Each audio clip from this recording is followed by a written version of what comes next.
Blessed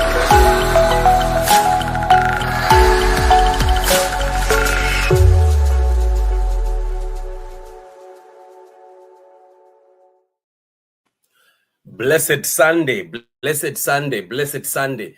I hope you are well, intercessors.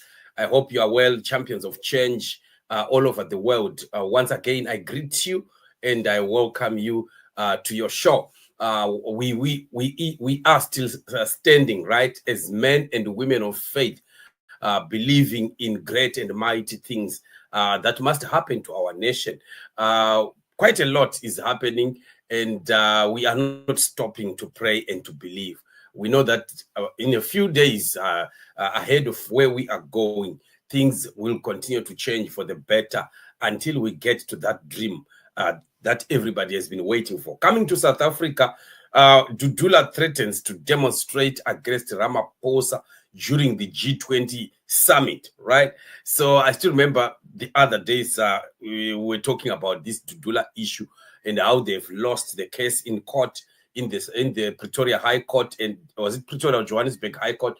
And we saw the leader Zandile also coming out to say that that was just a paper from court. It means nothing. And then later on, she reversed the words and said, no, we respect what the court had said, but we are still going to fight for South Africa, blah, blah, blah. Just a sign of the confusion that is in the camp of this Dudula thing. There is a lot of problems that Ramaphosa is facing right now. Part of the problems being the issue with the Trump administration. We have seen many times that the Trump administration is actually banged the G20, saying that until and unless South Africa is kicked out, we are not going to be attending. So it's really a bad thing happening. It's pressure because remember, America is very important in this whole business. If you have America on your side, in most cases now, it's really a good thing. You remember the other time that Donald Trump pulled out of the World Health Organization, and it was a big mess. And it seemed like America was the one contributing quite a lot there, among other countries, of course. But we are simply saying that Ramaphosa has too much on his plate. Also, the Mondlanga Commission, where the testimonies are coming out and beginning to touch big names in the ANC, also being involved in all these Ugananda issues and so on, drugs, killings, and criminal activities in South Africa, touching even the top police bosses, including some in the judiciary. All this is quite a lot of pressure on Ramaphosa, and of course, running a country where the ANC no longer has 100% control of things. With the unity government that has been formed there, it's quite a lot of pressure. And of course, there are elections that are coming next year. I'm sure there are the municipal elections. A lot is still on his plate. So for people like Zandile and their Dudula now to want to go again to the G20 and demonstrate, I don't think that really helps South Africa. In fact, one thing that people like Zandile don't understand is that you cannot, that's a domestic issue. It's a domestic issue. You can't take a domestic issue to a platform like the G20 and want to disrupt the G20, or for an issue that is a domestic issue.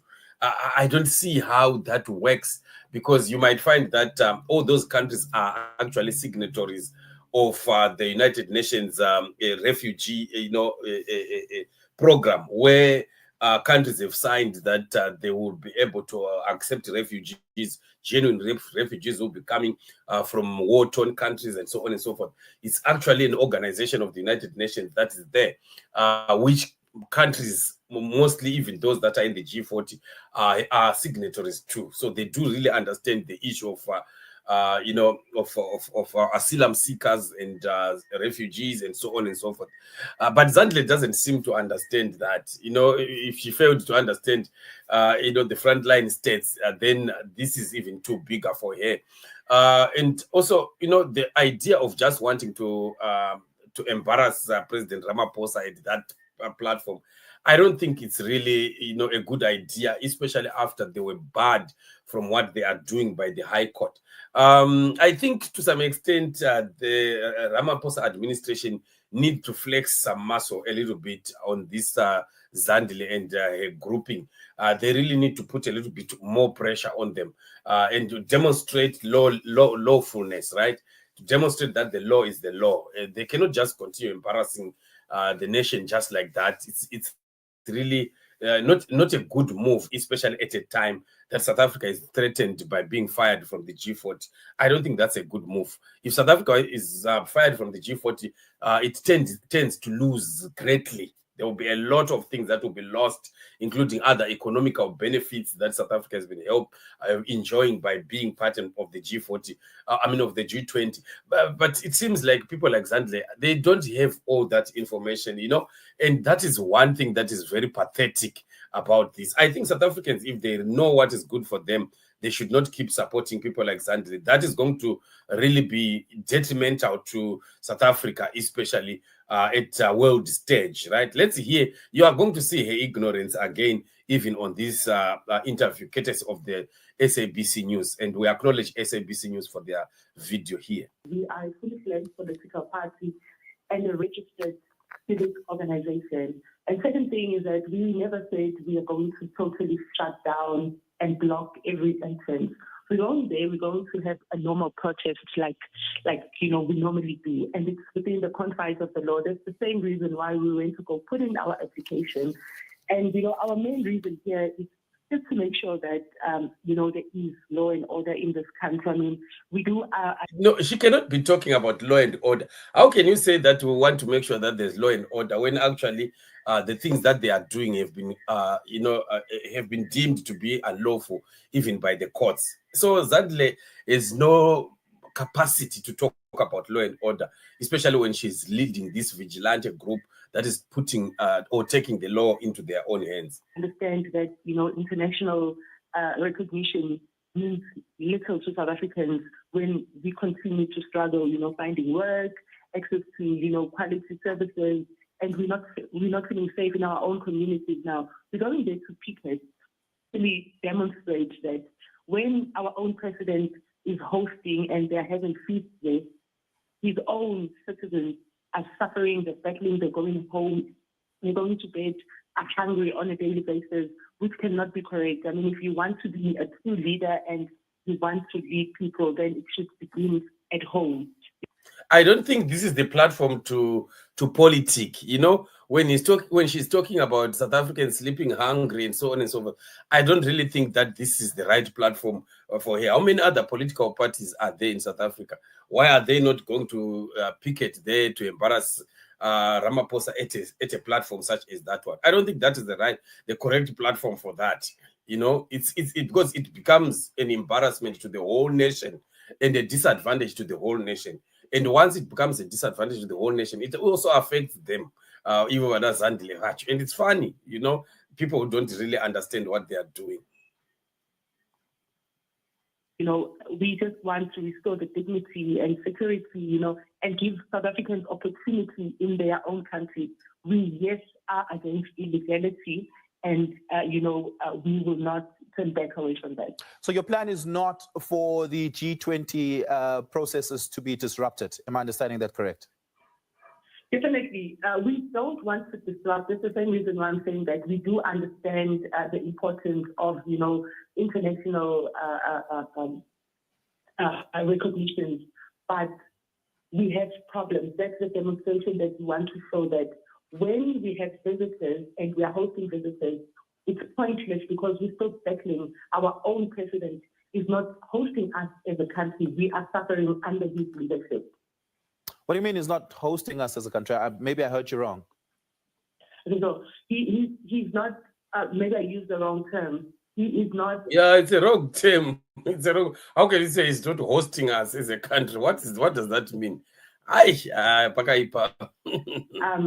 Taking care of us. I mean, we are under his leadership. He's supposed to be prioritizing us as his citizens, but he's doing the opposite. That's the same reason why today we have more than 150 people from Palestine who was granted access to the country when they came here illegally, when everyone else is worried about that, but he's not.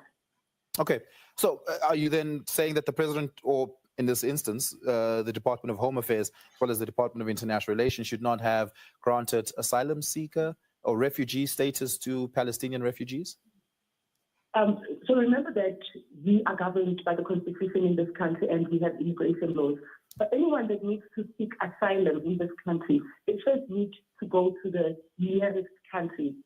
So that. Did you hear what she said? She said anyone who wants to seek refugee must go, the law says must go to the nearest country. You see, people who say things which they don't even know. I don't know how this girl continues to be leader of such people. You know, I mean, like what we've always said, that, you know what, go to group remadanda because I don't think I would want to be led by a girl like this one. She errs all the time. She opens her mouth. She's disastrous, and she just disqualifies herself even through a language and a speech. And she says that asylum seekers must be. The law says they must go to the nearest country. Where is that written? Where is ever that been said? They first need to go to the nearest country. So South Africa is not the nearest country in Palestine. They should have tried other countries near Palestine, but they failed. Not necessarily.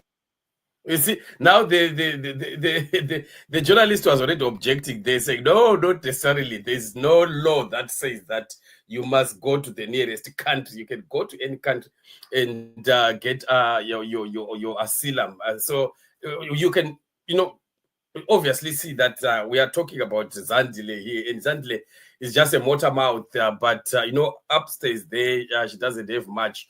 She just loves talking and wanting to gain this confidence of someone who is empty.